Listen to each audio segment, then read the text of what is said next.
no ar mais um programa Reunião de Pauta aqui na Causa Operária TV.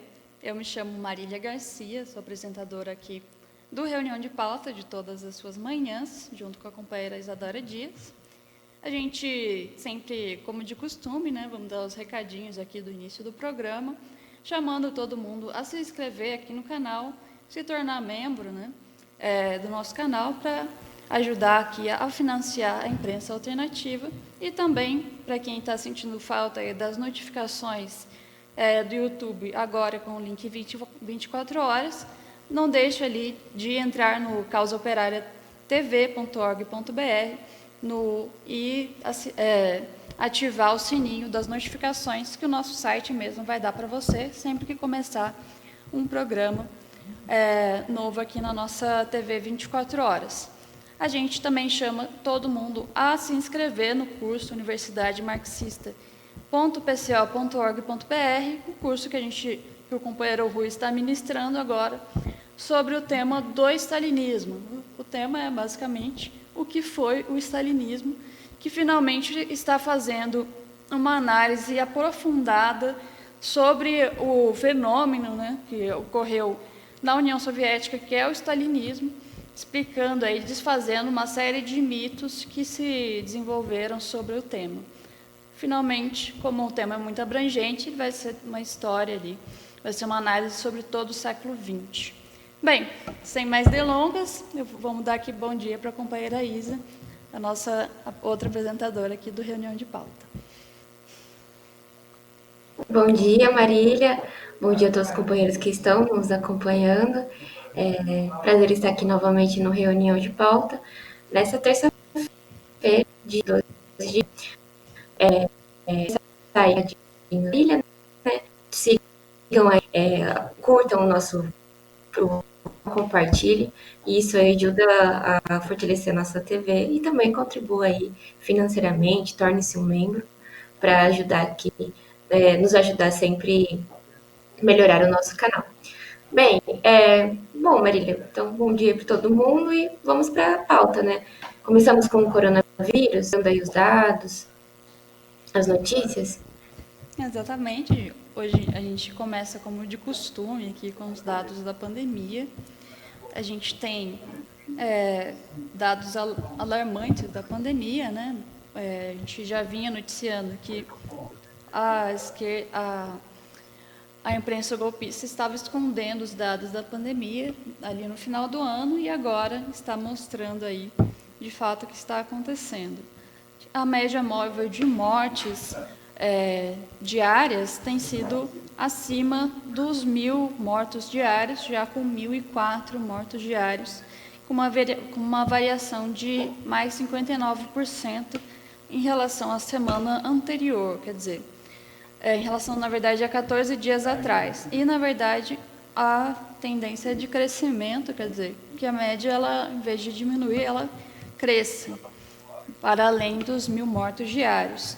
Nessa situação, o Manaus é o pior quadro, né, como a gente já vem noticiando aqui, inclusive não só com a sobrecarga do sistema de saúde, dos leitos de UTI e tudo mais, mas também com a sobrecarga do sistema funerário, quer dizer, já estão morrendo tantas pessoas que o sistema funerário já está sobrecarregado e não consegue enterrar todos os mortos, ocasionando aí numa situação em que já está havendo mortos que ficam vários dias nas suas casas, né?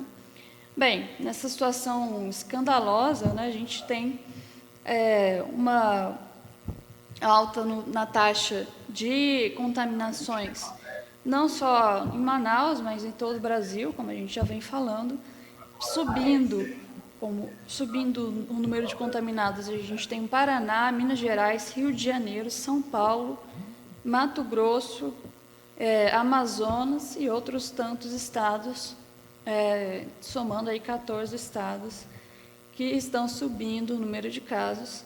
Nenhum estado está em queda no número de casos, alguns apenas estão numa suposta estabilidade, mas isso aqui já mostra que a tendência da pandemia é a piora, quer dizer, finalmente não houve nenhum cuidado com a situação da contaminação para a população. A gente viu aí, desde o início da pandemia, não teve nenhuma campanha séria de visita à população, com secretários de saúde indo de casa em casa, vendo quem estava doente ou não. Até hoje a gente não vê isso acontecer e, finalmente, a direita se exime aí a culpar o povo pela situação da pandemia. Quer dizer, agora, depois das festas de Ano Novo, a gente vai ver aí toda a imprensa golpista, não só a nacional como a internacional, culpando aí o povo por terem festejado como a razão, o motivo essencial do aumento do número de casos. Na verdade, a gente tem que falar que o povo está sempre aglomerado aí nos trens, nos metrôs e em todo o transporte público, isso desde o início da pandemia. Então, não vai ser uma festinha ou outra que vai aumentar aí o número de casos. Na verdade, a gente vê que a imprensa esperou a festa de fim de ano exatamente para ter uma forma de culpar o povo. Inclusive, a Angela Merkel, a primeira-ministra da Alemanha, também já se pronunciou falando que o número de casos na Alemanha tende a aumentar, porque não se sabe bem qual vai ser quais vão ser as consequências das festas de Ano Novo, né? Quer dizer, não só o Brasil, mas essa é uma posição geral dos governos capitalistas, não é mesmo, Isa? A Isa está sem som.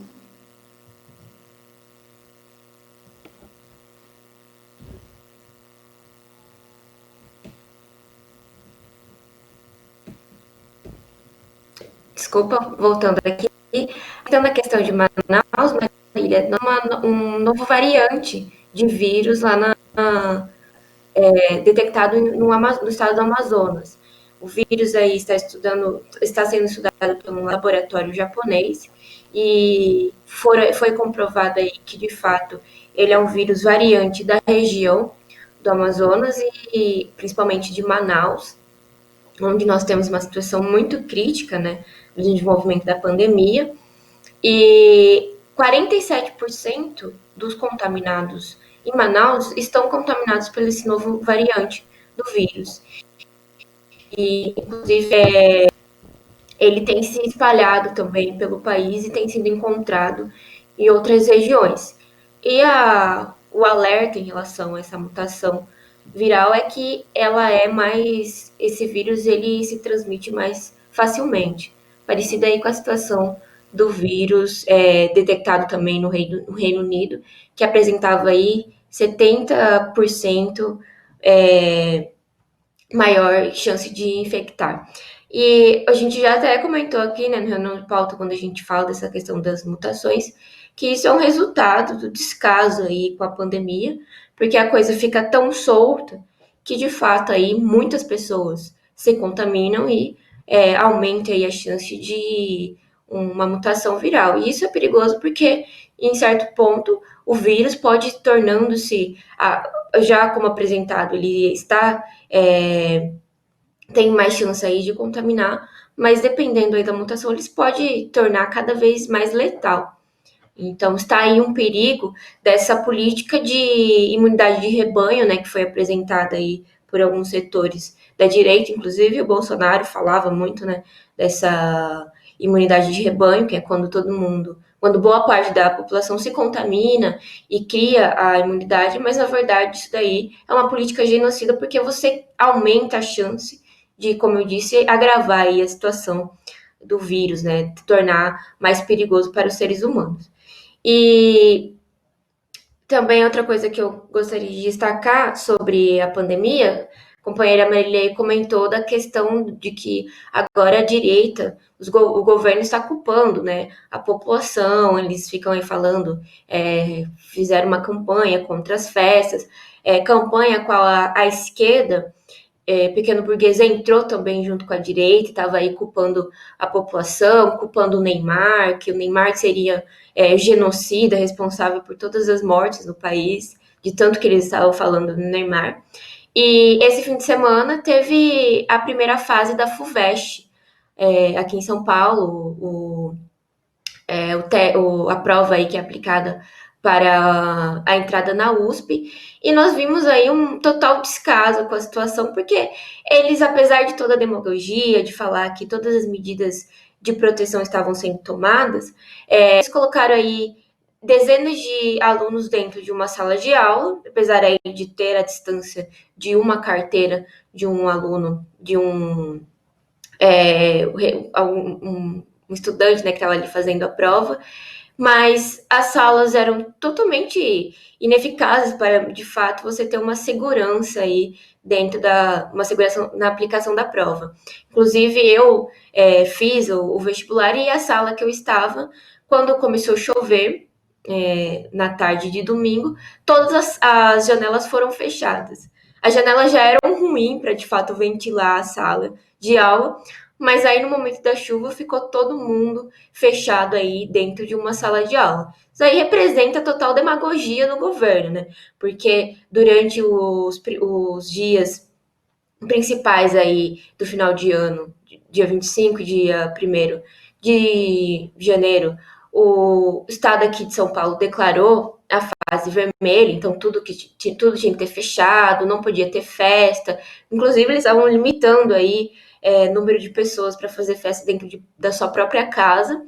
Mas aí não passou nem 10, passaram-se 10 dias dessa situação e eles simplesmente colocaram aí milhares de estudantes dentro de uma sala de aula fechada. Então, isso daí comprova algo que a gente tinha debatido aqui, que era pura demagogia do governo estadual, do governo do Dória, que na verdade, sim, eles colocar essa fase aí vermelha para fingir que eles estavam fazendo alguma coisa, mas agora nós vemos assim, normalmente eles sim estão contribuindo para o avanço da pandemia.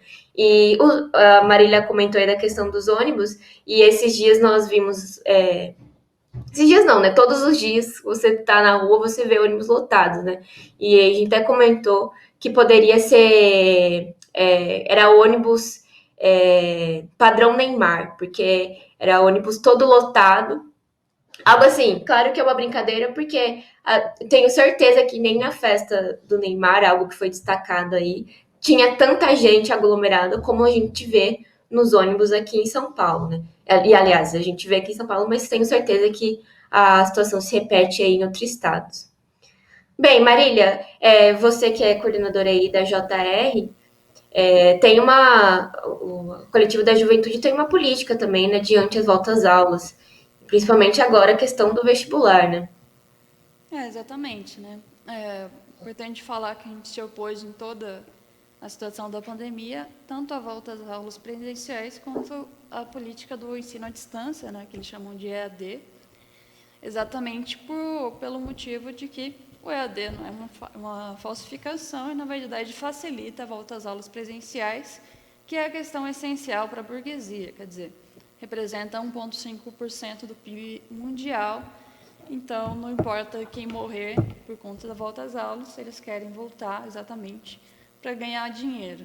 A mesma situação a gente vê acontecendo não só na questão da FUVEST, como a companheira Isa comentou, inclusive a minha sala era completamente fechada por causa do ar-condicionado, que é um absurdo total. A gente vê aí que o Enem também vai ser aplicado no próximo mês e vai reunir aí milhões de brasileiros jovens que vão ter que se aglomerar aí para fazer a prova, senão não vai ter nenhuma chance de passar aí ser elevado do ensino médio para o ensino superior, né? Primeiramente, a gente tem que falar que a JR, na verdade, é favorável que todo o terceiro ano, em todos os momentos, sejam elevados naturalmente do ensino médio para o ensino superior sem passar pelo vestibular. E, inclusive, essa política deve ser ainda mais importante nessa situação da pandemia, em que não há condições nenhumas aí de fazer qualquer tipo de vestibular. Na verdade, o que a gente tem que fazer é exatamente adotar aí a aprovação direta, a aprovação sem restrições aos alunos nessa situação. Bem, mas Para tudo isso, a gente precisa de muita luta, né? E, nesse sentido, também, a gente, nesse ano que passou, em 2020, a gente desenvolveu a greve contra o ensino à distância, contra a volta às aulas e pelo Fora Bolsonaro. Agora, nesse ano, a gente já vai lançando a campanha contra a volta às aulas, né? Que deve se associar à luta contra a Frente Ampla e à luta pelos direitos políticos do Lula, né? Que são questões essenciais para a defesa dos direitos democráticos da população, que é essencial para a juventude. Bem, eu acho que encaminhando aqui o nosso programa, a gente pode iniciar a questão, já ir chegando na questão do tema principal, que é a questão do desemprego e toda a crise econômica que se desenvolve no país. Nesse sentido, também, a gente tem o editorial do Estadão. A gente já chegou a comentar aqui que os editoriais do Estadão, em geral, eles têm uma política muito próxima à opinião da burguesia no atual momento, e a gente vê aí o editorial do Estadão falando que, nesse ano de 2021, a tendência é que a pobreza aumente em relação ao ano passado, já considerando que o ano passado a situação é gravíssima, né? Ele chegou a noticiar que, no final do ano, a gente tem aí cerca de 2,9 milhões de brasileiros cuja renda per capita é R$ 89 por mês. Quer dizer, a pessoa ganha R$ 89 para viver em todo mês.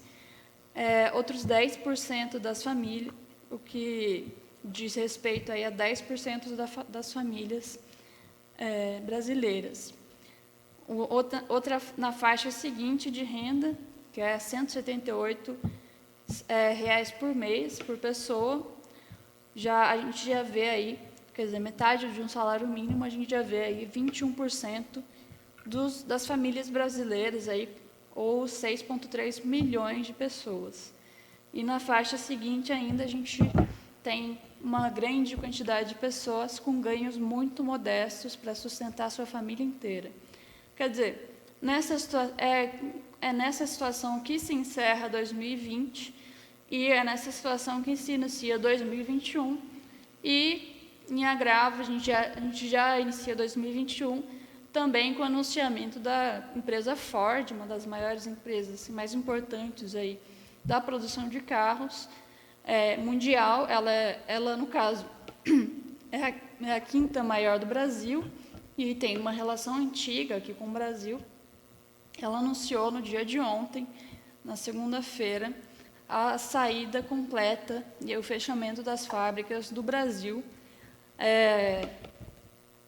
anunciando aí mais de 5 mil pessoas que vão ficar desempregadas, fora as outras pessoas que tinham empregos derivados aí em relação à questão da produção de carros no Brasil.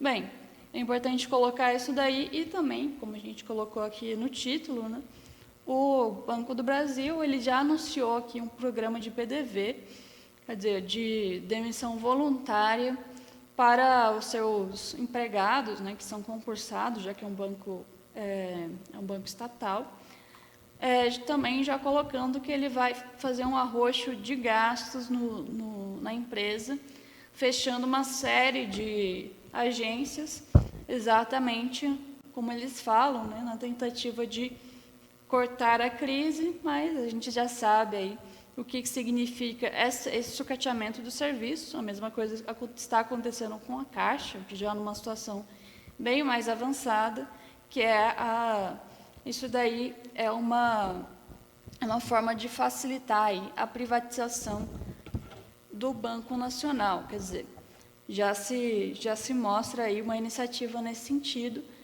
de colocando de fato uma situação gravíssima para o povo brasileiro, que é uma situação de privatização total aí dos bens brasileiros, do desemprego, da miséria, coisas que vão ser essenciais na luta aí de 2021. Bem, passo a bola aí para a companheira Isa comentar. Já começamos 2021, parece que é a continuação de 2020, né? Mas não daria para esperar algo diferente, porque não mudou nada, né? Só mudou aí a questão do ano, mas a política golpista é a mesma, o ataque contra os trabalhadores não só será o mesmo, como se intensificará. E importante, nessa segunda-feira aí, o anúncio aí dessa demissão de milhares de trabalhadores pela Ford, que encerra as atividades no Brasil após 100 anos, né, atuando aqui no país. Então, as fábricas da cidade de Taubaté e Horizonte, no Ceará, serão fechadas. E isso aconteceu em meio aí já de milhares de trabalhadores estão suspensos por conta aí da pandemia e tal. E aí, numa reunião que seria tratado aí sobre a questão desses trabalhadores suspensos, a Ford anunciou que, na verdade, aí, dada a instabilidade econômica aqui no Brasil, inclusive declarada pelo Bolsonaro, que falou que o Brasil está quebrado, não tem como eles continuar com as atividades aqui no país. Isso se dá, né, porque a empresa ela deixa de diminui um pouco os lucros deles da atividade deles aqui no país, então eles preferem abandonar, deixar aí milhares de pessoas sem emprego, do que abrir mão aí de uma parcela do lucro deles. Tanto que, falando aí da questão da declaração, né, Bolsonaro falou que o Brasil estava quebrado, o nosso jornal dessa semana, a edição 1143, traz aí como destaque a questão do Brasil estar quebrado, né, como o próprio Bolsonaro anunciou, que isso é consequência aí do golpe de Estado dado pelo imperialismo em 2016. E é interessante, né, porque quando uma das desculpas aí contra o governo PT era uma desculpa aí para, de fato, tirar o PT do poder e tal, era que precisava dar uma estabilidade econômica para as empresas dentro do país. Mas aí a gente vê que não existe isso, né? E agora uma grande empresa, uma importante empresa, está saindo fora daqui do país. E aí também tem a questão do Banco do Brasil, né? Eles anunciaram esse programa de demissão voluntária porque eles também vão fechar aí inúmeras agências por todo o país. E, então, aqui mesmo, perto de onde a gente trabalha, uma agência do Banco do Brasil já anunciou que será fechada. E isso aqui em São Paulo, né, que tem agências em bairros, mas para as cidades do interior, há também anúncio de fechamento de agências. Então, imagina, cidades aí que às vezes tem uma agência do Banco do Brasil, pode ficar aí sem agência, tendo que viajar para outra cidade para conseguir um atendimento. Isso aí faz parte da tentativa de privatizar o Banco do Brasil também, né? Eles estão avacalhando aí todo o atendimento para, na verdade, aí entregar um banco estatal nas mãos do setor privado. E para quem acha que isso vai melhorar, a gente vê que não, né? Daqui a pouco, capaz de a gente ficar de fato sem um banco do Brasil, mostrando aí a total política de entreguismo que nós temos sob um golpe, né? E, enfim, acho que para destacar essas demissões, a companheira Marília aí colocou a situação do Brasil e também destaco, né, ela destacou a questão do editorial do Estadão, e no editorial do nosso jornal, que é o do Operário, nós temos aí destacando também a situação dos trabalhadores sob o golpe, né? E além do desemprego e a renda aí baixíssima que milhões de brasileiros apresentam, nós temos aí um número altíssimo de 100 milhões de brasileiros que estão na insegurança alimentar. Significa que metade do país não tem garantia de se vai comer ou não, quase aí numa situação de fome. Então, esse dado apresenta e comprova a situação gravíssima do país sob um governo golpista. E vamos destacar também, né, que não é só o Bolsonaro, né? A gente tem que tomar cuidado com isso, porque, como analisado pelo companheiro Rui Costa Pimenta na última análise, essa situação que nós estamos vivendo, não é só. O Bolsonaro não é o único responsável. Tanto que por isso que a gente destaca a questão do golpe. E o golpe não é uma coisa abstrata, né? Tem pessoas que foram responsáveis por esse golpe, quais agora a esquerda, inclusive está tentando aí apresentar, está indo de reboque da política da direita, que seriam pessoas civilizadas, que estariam aí preocupados com a democracia. Mas a verdade, eles também, junto com o Bolsonaro, são responsáveis pelo o país estar quebrado, como o Bolsonaro anunciou nesse fim de semana. Bem, Marília, algum comentário? Exatamente, a gente tem que deixar claro que essa é uma consequência da política golpista, a política imperialista no Brasil. Eu acho que a gente tem que destacar essa questão exatamente no sentido da gente se opor à política privatista e essa política de entrega dos recursos nacionais. A gente já viu a situação da Vale, né, que era a joia da coroa, a Vale do Rio Doce, que foi entregue para o capital internacional, e no momento em que ela deixou de produzir tantos lucros para o capital internacional, eles simplesmente abandonaram aí as refinarias, quer dizer, abandonaram aí as empresas que exatamente eram responsáveis por esse trabalho, deixando aí que as barragens cedessem sem nenhum tipo de cuidado. A gente tem que destacar também que, sobre essa questão do fechamento das fábricas da Ford, o Sindicato dos Trabalhadores Metalúrgicos, eles declararam que, na verdade, é muito mais de 5.000 empregos que vão ser perdidos. São 12.000 empregos diretos e mais de 60.000 empregos indiretos que vão ser perdidos aí por conta do fechamento das fábricas da Ford aqui no Brasil. É importante falar isso daí porque essa situação que se cria, né,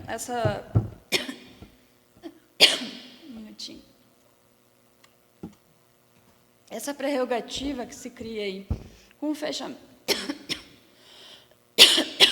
o fechamento das fábricas da Ford, permite que outros setores, né, outras fábricas internacionais achem a ideia boa e passem a fechar também suas fábricas. É importante falar que, nesse sentido, essa política ela vai no sentido da repatriação das indústrias, né? Na situação de crise geral do capitalismo, os países imperialistas eles vão olhar para o seu próprio umbigo, né? Quer dizer, eles vão transmitir a crise social para os países atrasados, os países que são neocolônias aí dos países imperialistas, exatamente é a situação que a gente vive. Eu acho que é importante destacar isso daí, né? Exatamente para a gente colocar a nossa política por emprego, que é a redução da jornada de trabalho, e na situação em que essas empresas querem fechar as fábricas, que o trabalhador ele passe a controlar aí as próprias fábricas, porque se o patrão quer falar que não dá lucro, o trabalhador pode conseguir muito bem esses lucros nas fábricas, como a gente já viu em algumas situações, né, nas quais as fábricas passaram a ser controladas por gestão coletiva aí dos trabalhadores e a situação da crise se reverteu. Então, quer dizer, novamente, como a gente fala, é uma questão da política do lucro, da política imperialista. Bem, dando encaminhamento aqui para a nossa pauta, a gente tem que falar também sobre a questão do Trump, né, toda a polêmica que está se desenvolvendo ali nos Estados Unidos e a perseguição política ao Trump e à extrema-direita ali nos Estados Unidos, que finalmente, pelo caráter extremamente antidemocrático com o qual essa perseguição vem se desenvolvendo, inclusive já foi anunciado que o objetivo do imperialismo é tornar o Trump inelegível para as próximas eleições, quer dizer, eles estão tentando acabar com o fator Trump das próximas eleições. Nesse sentido, a gente tem que falar que o trumpismo, né, sendo um movimento de massas, representando muito além de uma ala de extrema-direita ideológica, mas também setores confusos da classe operária, que não tem alternativa, não tendo alternativa na esquerda, procuram uma alternativa de uma saída radical. Nesse sentido, essa perseguição sistemática e extremamente ditatorial do imperialismo contra o Trump pode provocar, de fato, o aumento da extrema-direita em solo norte-americano. Acho que a gente tem que comentar sobre isso. Se a companheira Isa quiser comentar. Sim, eu só queria destacar ainda a questão da Ford, da questão do. Você destacou, Marília, dos trabalhadores. Qual seria o que os trabalhadores poderiam fazer agora? É importante destacar que quem precisa sempre dos trabalhadores são os capitalistas, né, as empresas. São sem eles que ele não consegue desenvolver aí os seus produtos. Então, os trabalhadores aí têm total condição de tomar a fábrica e administrar eles mesmos, garantir a manutenção desses empregos. Se essas empresas capitalistas querem deixar o país, eles que deixem mesmo, né? Porque nós sabemos que eles estão aqui justamente para aplicar aí a política imperialista, o neoliberalismo no país e trazer aí inúmeros prejuízos para os trabalhadores. Agora, com os trabalhadores mantendo aí a produção, garantindo esses empregos, é muito mais benéfico para a classe trabalhadora. Então, a gente está tomada aí, está colocado aí os trabalhadores deixarem esses desempregos acontecer, tanto que se a produção puder, tem uma imagem aí de manifestação dos trabalhadores da Ford. Eles estão aí manifestando-se contra esses desempregos. E, nesse sentido, o sindicato tem que intensificar a luta para manter esses empregos, né? Porque são aí mais de, indiretamente, né? Tem os 12 mil funcionários, os trabalhadores que serão diretamente atingidos, né, por esse desemprego, os 80 mil trabalhos serão atingidos indiretamente, e aí se você colocar isso numa escala maior, né, você atingirá aí mais de 100 mil pessoas. E os trabalhadores aí tomando uma iniciativa pode reverter esse dano aí a essas mais de 100 mil pessoas. Bem, e a questão do Trump, né, acho importante mesmo destacar, nós aqui da Partido da Causa Operária, nos posicionamos contra essa perseguição contra o Trump, né? O banimento aí das suas redes sociais. Inclusive, tem pessoas aí, tem um setor falando que defende, né, a iniciativa privada, falando que não, tudo bem, se as pessoas acham ruim o que essas empresas estão fazendo, elas que deixem de usar essas redes sociais. Só que aí, nesse sentido, nós temos aí o Trump ele já tinha criado uma rede social, só que as outras empresas que possibilitam que as pessoas usem essa rede social, como o Google, ou as lojas que vendem os aplicativos, como a Apple Store, a loja da Google, eles tiraram essa rede social de venda, de poder acessar, né, poder baixar essa rede social. Então, na verdade, isso daí prova que eles que estão dominando aí a internet, dominando as pessoas, como as pessoas podem ou não se comunicar. E mesmo numa alternativa de você criar uma outra rede social, independente desses setores, como é um monopólio, você não consegue, né, fazer isso. E para isso tem um setor da esquerda, né, que fica nos atacando, né, falando aí que nós estaríamos defendendo o Trump, que defendendo a extrema-direita. Na verdade, trata-se aí de denunciar um ataque ao direito aí de livre manifestação, né, direito de expressão, e nós não estamos sozinhos nessa, né? O Snowden e o Greenwald, que também fazem uma luta aí em questão das comunicações, eles estão alertando também sobre essas medidas, que na verdade não trata-se aí de um ataque contra o direito do Trump de falar as coisas que ele gosta de falar, mas trata-se aí de um novo período de ataques contra os direitos da população norte-americana. E trata-se aí de uma nova onda de repressão que será exercida por Biden contra todo o país. E então, tipo, a gente faz a crítica, a gente se coloca aí em defesa da situação, mas porque, na verdade, trata-se aí uma defesa aos direitos de toda a população norte-americana. E também aqui no Brasil, né? Porque a gente também está refém aí desse monopólio das comunicações. Então, se nós apoiamos uma repressão da extrema-direita, nós sabemos aí que claramente é uma repressão que facilmente será usada contra a esquerda.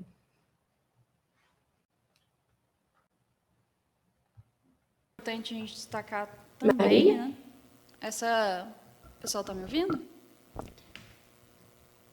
Eu acho que Sim. é importante a gente destacar também essa questão da tentativa de impeachment do Trump, mesmo após ele ter sido, mesmo após o Biden ter sido empossado, né? Está havendo aí uma tentativa pelo Partido Democrático de colocar em andamento o impeachment do Trump e nos dias aqui restantes em que o Trump ainda é considerado presidente dos Estados Unidos. O Biden vai assumir oficialmente a Casa Branca aí no dia 20 de janeiro. Então, o Senado vai ter que correr contra o tempo para tentar aprovar o impeachment do Trump e a inelegibilidade, a tentativa dele não ser elegível aí em 2024, para que, de fato, eles consigam terminar, né, essa perseguição, no caso do Trump. É importante falar também que, nesse sentido, essas perseguições contra o Trump não estão sendo contra todos os grupos, né, os grupos pequenos da extrema-direita, inclusive aí houve casos em que as empresas de financiamento coletivo, como crowdfunding e outras coisas, eles cancelaram as contas desses setores de extrema-direita, inclusive estornando todo o valor adquirido aí para as pessoas que tinham apoiado os grupos, né? Quer dizer, num primeiro momento, a esquerda pode comemorar aí essas ações, porque finalmente é contra a extrema-direita, mas a gente tem que deixar claro que isso daí é contra todos os setores aí que vão contra a política oficial do imperialismo. E no Brasil, a gente pode ter certeza que o primeiro setor a ser atacado vai ser o setor da esquerda, né? A mesma coisa, uma coisa muito semelhante aconteceu com o Lula, né? Quer dizer, houve toda uma perseguição contra o Lula, inclusive ele está numa situação em que ele é inelegível, exatamente mostrando uma situação semelhante. Ali nos Estados Unidos, a esquerda, né, no caso o Bernie Sanders, que era muito mais moderado, foi perseguido aí já nas primárias do Partido Democrático, né, inclusive com a imposição da candidatura do Biden ali, pela série de manobras contra o Sanders. Aqui no Brasil a situação é um tanto diferente, mas já se vê aí a iniciativa aí da prerrogativa da perseguição direta contra, não só judicializando a situação, mas também nas redes sociais, deixando claro que tudo isso, na verdade, é controlado pelo imperialismo, não existe democracia de verdade. Os Estados Unidos, que se fala o grande guardião da democracia internacional, é o país aí que vem fazendo essa perseguição e essa série de medidas completamente antidemocráticas, exatamente criando a prerrogativa no âmbito internacional. A gente tem que deixar claro que numa situação em que a situação política se radicaliza por conta das contradições sociais, a tendência aí é que a burguesia vá rifando todos os direitos democráticos exatamente para que eles consigam controlar a situação de crise total. Eu acho que é importante destacar isso daí, né? Também falar que o FBI declarou que ele já vem vendo a movimentação de setores de extrema-direita armados aí que devem realizar protestos na posse do Biden. Inclusive, eles se utilizam disso para fazer a campanha contra o Trump, mas, de fato, a gente vê aí todo um setor organizado pró-Trump se manifestando e, inclusive, se radicalizando com essa perseguição contra o Trump, né? A gente tem que lembrar, como o companheiro Rui falou aí, nas suas análises da Universidade Marxista, que a extrema-direita ela é alimentada por essas perseguições, essas questões que finalmente são utilizadas aí.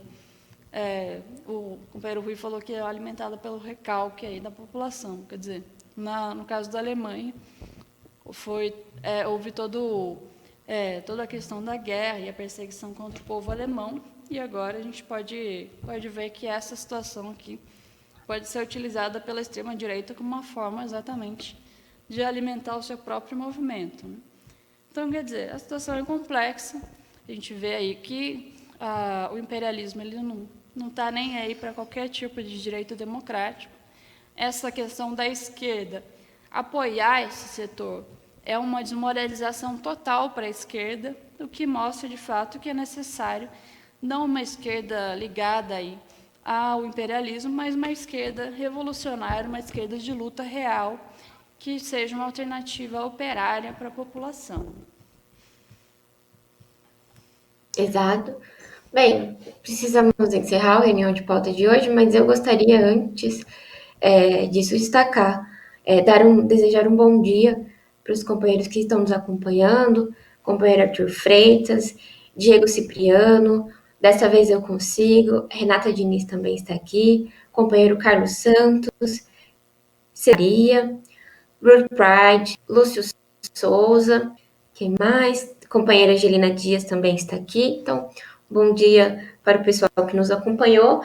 Lembrando que, terminando aqui o Reunião de Pauta, vocês podem procurar o programa de hoje no acervo de vídeos do canal. Então, aí você pode compartilhar para os seus amigos, compartilhar nas suas redes sociais, enquanto ainda nós podemos, o programa de hoje.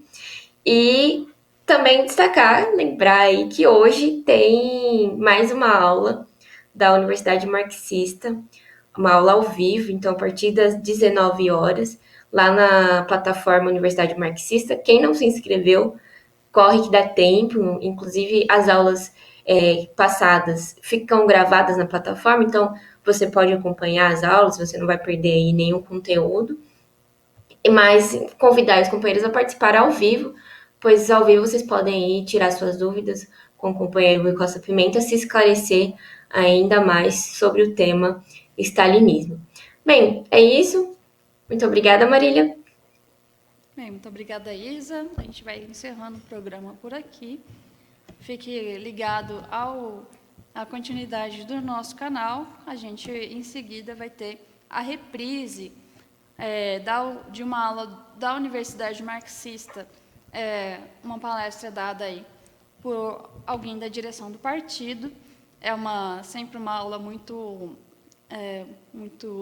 esclarecedora, né? Então não deixe de assistir.